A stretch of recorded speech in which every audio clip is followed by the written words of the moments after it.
La poesía es el arte de lo indirecto. El lenguaje poético no es como la prosa, que es directo, que es el lenguaje periodístico. Precisamente la poesía trata de decir en algunas ocasiones lo indecible. Y para alcanzar esa frontera entre el decir y lo sugerido, el poeta necesita un lenguaje indirecto que da a través de imágenes y metáforas. Yo recuerdo que una vez cuando estaba en Grecia me subí a un autobús para llegar pues, a mi hotel. Y entonces pregunté cómo decían los griegos, cómo nombraban los griegos al autobús. Y me dijeron que se llamaba metáfora. Por eso entendí yo que la idea de la poesía es también la idea de un transporte, una sensación interior para descubrir nuestra realidad profunda. Se da a través de una metáfora, que puede ser lineal o puede ser profunda. La metáfora lineal es aquella que embellece una frase, un verso, pero la metáfora profunda, que es la verdaderamente importante y ontológica, es la que nos da el escalofrío de ser. Cuando esa metáfora, sin tener hilaciones o cadenas o goznes sucesivos, nos lleva desde una idea a otra que está muy profunda dentro de nuestro ser. Y esa metáfora es la que da el escalofrío y el estremecimiento, es decir, la poesía.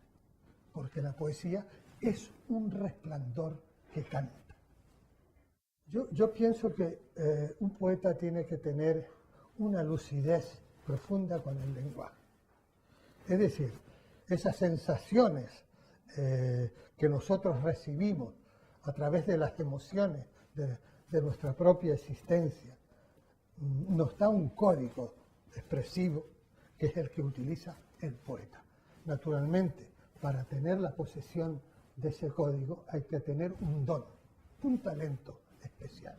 Y naturalmente ese talento no sirve por sí mismo, se tiene que hacer a través de la cultura, porque, como decía Eliot, todo lo que no es tradición es plagio. Y nosotros llegamos a buscarnos un territorio nuevo a través de la tradición. La tradición nos lleva por un camino ya trillado, pero nos lleva a un sitio que es el nuestro y de nadie más, porque un poeta es una voz propia y diferenciada del resto de los otros. Cuando un poeta adquiere ese sentido, esa autonomía en su lenguaje, en su expresión, llega a ser lo que se llama un poeta. Yo leía con mucha pasión a mis 16, 17, 18 años a un gran poeta inglés que se llamaba John Keats. Este era un poeta romántico, un poeta apasionado, un poeta encendido, ¿no? Y yo lo leí con fruición en aquellos años. Y recuerdo que cuando fui a Roma en mi primer viaje, como sabía que él había muerto allí de tuberculosis y que estaba enterrado en el cementerio protestante de Roma, fui a ver su tumba. Y ponía en inglés, "Here lies a man", bueno, dice aquí, yace un hombre cuya obra y vida fue escrita en el agua. Y a mí eso me pareció un título muy modesto, porque tú sabes bien que cuando escribes en el agua se borra al instante. Y yo pensé que si mis primeros versos estaban escritos en el agua, pues eso correspondía a la experiencia que yo tenía, que era muy poca. Entonces esos poemas son mi primer encuentro con la vida, con las pasiones, con el paisaje, con los sueños. Entonces era la visión de mi mundo personal, naturalmente a través de esos poemas de pubertad, de adolescencia, con un sentido algo romántico. Y entonces yo abrí ese libro con un poema que le daba título al libro, que se llamaba Escrito en el agua, como homenaje a John Keats. En Suecia, el gran poeta, el mejor poeta sueco del siglo XX, Artur Lundquist, lo tradujo al sueco y lo prologó. Y eso fue muy bonito porque yo era amigo de Artur, pero Artur me había dicho que mis primeros libros estaban bien, era una poesía disciplinada, bien construida, con emoción, pero él esperaba de mis condiciones naturales de poeta, él esperaba un libro que rompiera no solamente con los poetas de mi generación, sino incluso con la poesía europea. Y ese libro, recuerdo que por la noche, cuando yo lo terminé, yo nunca le había dejado que viera ningún poema para que no me pudiera influir. Y esa noche yo les dejé el manuscrito.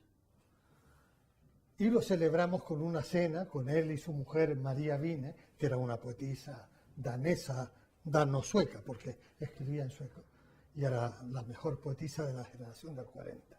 Es decir, estaba con dos grandes poetas cenando, y al final, cuando marché a casa, les dejé el manuscrito. A la mañana siguiente, a las 7 de la mañana, suena el teléfono. Ningún amigo se atreve a llamarme a las 7 de la mañana. Y yo entonces pensé que algo grave había sucedido y oí la voz de Artur Lundquist en el teléfono. Y lo primero dice, ni siquiera me pide disculpas por la hora. Dice, justo, tú no sabes el libro que has escrito. Y yo me quedo sobrecogido porque si me importaba una opinión literaria en el mundo, era la de él. Y entonces me dice con la mayor modestia, yo quiero ser su traductor y yo quiero ser su prologuista.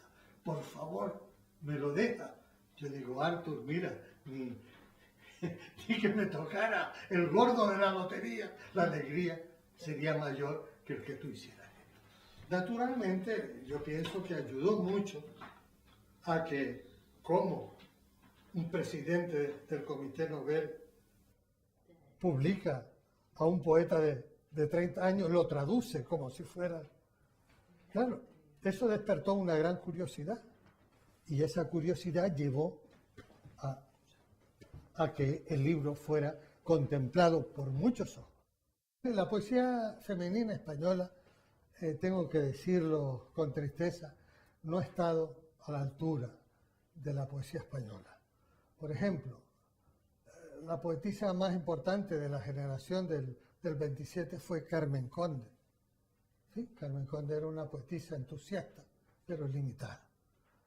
Luego, de la generación del 27, pues no me viene a la memoria ningún hombre que tenga el nivel de los poetas del 27. Después, en la generación de los años 50 está Francisca Aguirre, la mujer de Félix Grande, que a mí me parece una buena poetisa y que recientemente se le ha otorgado el Premio Nacional de Poesía. Y luego en las generaciones últimas ya hay un mayor movimiento de mujeres, ¿no? Está lo que yo llamo la diferencia entre poetisa y poeta. ¿Cuál es esa diferencia? Pues mira, por ejemplo, la poetisa es aquella creadora que hace una poesía relacionado con su mundo femenino, ¿no? Su mundo romántico femenino. En cambio, hay otras poetas, como por ejemplo, te digo yo, Gloria Fuerte, que me olvidé de citar, y otras que hacen ya una poesía de la misma potencia expresiva que los hombres. Y por lo tanto, pues, se pueden llamar poetas, como pienso yo. Es decir, pero claro, esto es materia de un ensayo, de una reflexión detenida que hay que tener y no como ahora me expreso a bote pronto. La poesía es el arma que tiene la propia sensibilidad.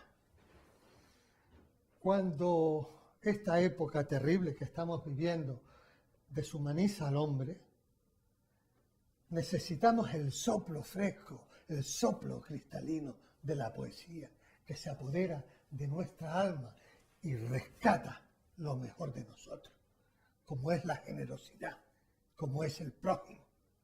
Y ese viaje hacia el otro es lo que nos hace falta, porque nosotros no somos seres aislados que nos consumimos en nosotros mismos. Nosotros necesitamos la expansión hacia los demás y con los demás formar el sector humano de la vida. Por eso es muy necesario la poesía, porque nos da esos puentes frágiles, pero muy importantes. Despierta a nuestros huéspedes dormidos, a nuestros huéspedes encanallecidos que tenemos en nuestro interior y los libera para hacernos mejores, para hacernos más sensibles y sobre todo más solidarios.